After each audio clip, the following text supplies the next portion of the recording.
What's up, guys? Monarch Caius here, and I'm bringing you guys a completely different type of deck. I know I've been showcasing that Monarch deck a whole bunch of times, and if you haven't seen those videos, go ahead and check them out.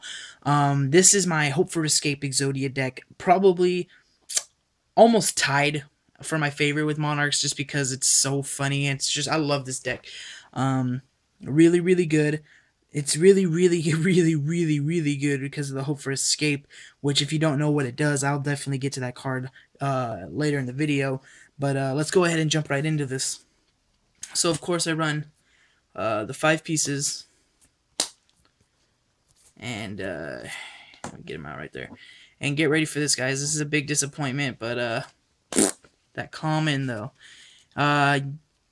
Exodia, if you guys don't know what he does, you get all the pieces in your hand and you win the game. I mean, everybody knows Exodia, right? He's the best. I run 3 copies of Emissary of the Afterlife.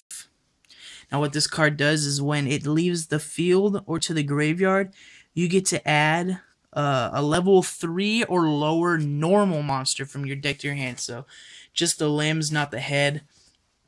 Sometimes it kind of sucks if you have, this card in your hand and you have all the limbs already, but I guess the only good part is it stalls just a little bit because they don't know that you have those limbs in your hand, so they're still not willing to attack into it. Great card. I love this card. I side this out usually for Where Art Thou's because I do run the faders. And speaking of the faders, we run Trace of them. Gotta run the 3 faders just to stall out. You don't want them poking you for a lot of damage. I mean, you want them to do some damage, don't get me wrong, with the Hope for Escape engine, but you can't let them beat you like that. So that's why the faders in there, for the obvious reasons. I also run 3 Cyber Valleys, which I know not a lot of decks run, but actually I love this card for all 3 of its effects. First effect is that when he's targeted for an attack, you banish him and you draw a card and it ends the battle phase, so it's good for the stall. His second effect is I use it with combos with battle faders or maybe with an emissary that I don't need anymore, or maybe another Cyber Valley. You just basically have 2 monsters in the field, you banish both of them. Well, you have to have this guy. You banish this one and another monster in the field, and you get to draw 2 cards. And then his other effect, I don't use it that much, but you can target 1 card in your graveyard, banish this card and 1 card from your hand, and place that card on the top of the deck. So just in case they get rid of your one of your pieces, you can get it back that way. So I definitely like him for all 3 of his effects. Next one is Dark Hole. This card is definitely amazing with Emissary, the combo with Emissary. Just in case they start stacking up on the field, you can get rid of them all at once. I then run 1 copy of One Day of Peace. I really wish this card was better than being at 1, because it's One Day of Peace. They had to make it 1 to fit the freaking name. That's of course not why they did it, but I hate that this card went to 1 just because it's so amazing. It's actually OP. I'm gonna admit it's super OP. But you both get to draw a card and nobody takes any damage. It's amazing for this deck. I run 2 dualities. I would run 3 if I had a 3rd copy of it, but I don't right now yet, but I will get one eventually, and we'll throw it in there. But dualities for obvious reasons, just to get to your pieces quicker. You don't special summon at all in this deck unless it's during your opponent's turn, so it's really good.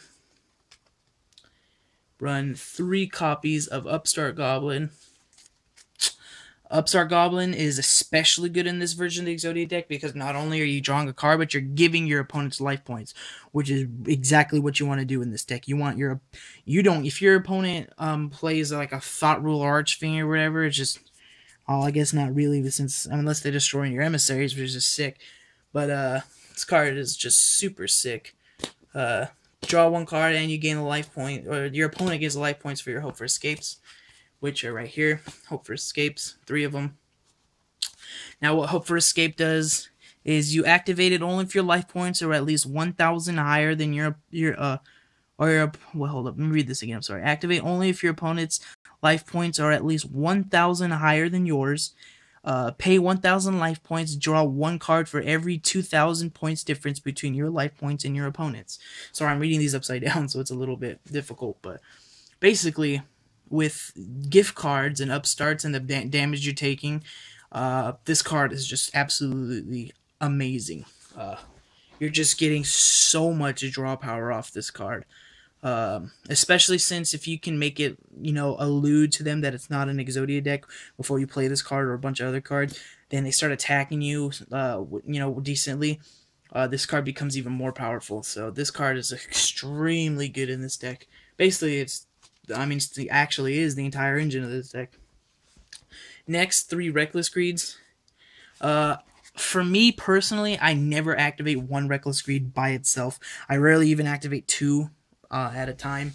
I usually wait till I get all 3 and pop off for 6 because you still only have to wait 2 turns. And of course, if it's a late game and I really need to get to that last piece, I'm going to activate them individually. But the reason is because you draw 2 cards and then you skip your next 2 draw phases. But if you activate them all at the same time, you draw 6 cards, but you still only have to wait the 2 turns. So that's why I like that card.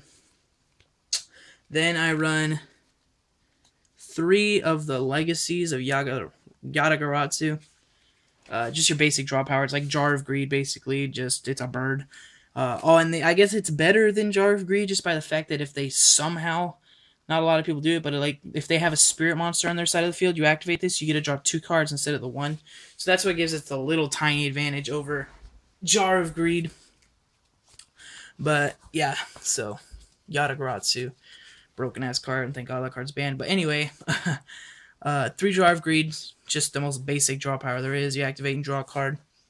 It's really good, of course. Now here's the card that haunts me, gift card. I just got the second one like 2 days ago. After I'd say a good 3 months of looking, this card is impossible for me to find. That's why I only have 2. I would totally run 3 in this deck. I can't even explain to you how quick I would throw the 3rd one in. I'd rather run a 3rd gift card than a 1 piece of Exodia, to tell you the truth. And of course, I'm kidding once in there, but seriously, I just wish I had a 3rd one, but I don't. So the 2 gift cards. If you guys have a 3rd one and you're feeling generous, just hit me up. I'm just kidding. But I run 2 Threatening Roars. I prefer Wabaku over Threatening Roar, to tell you the truth, just because of the fact that maybe it gives my Vader another turn of stall sometimes. So I do run the 2 Threatening Roar just so that your opponent can't battle phase. It's pretty sick. And, of course, your Wabakus, which I like because not only are you going to take no damage, but if you have a Fader or something on the ground or on deck, this will protect it for at least another turn. So, definitely love Wabaku.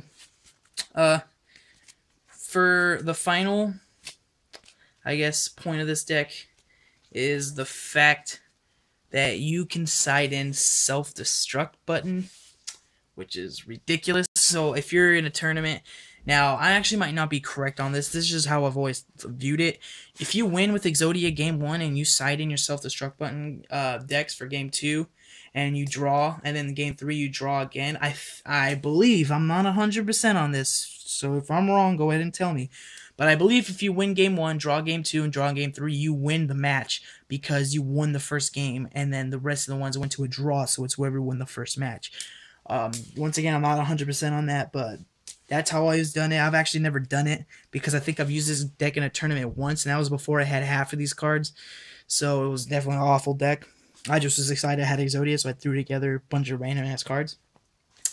But I love this deck. Pro Winston. If you guys don't know who Pro Winston is, definitely got to check him out because this is where this deck came from. Super amazing. But anyways, guys, this has been Monarch Caius. If you guys like this video, give it a like. If you didn't, give it a dislike. I'm all about constructive criticism, even though I'll probably cry myself to sleep, but it's no big deal. And go ahead and subscribe because I'm definitely going to be uploading a lot of deck profiles or a lot of deck ideas. I love having suggestions for my deck, so if you guys have a suggestion for this deck or if you guys have a suggestion for one of my Monarch decks, I definitely appreciate that. So leave a subscription, give me a like.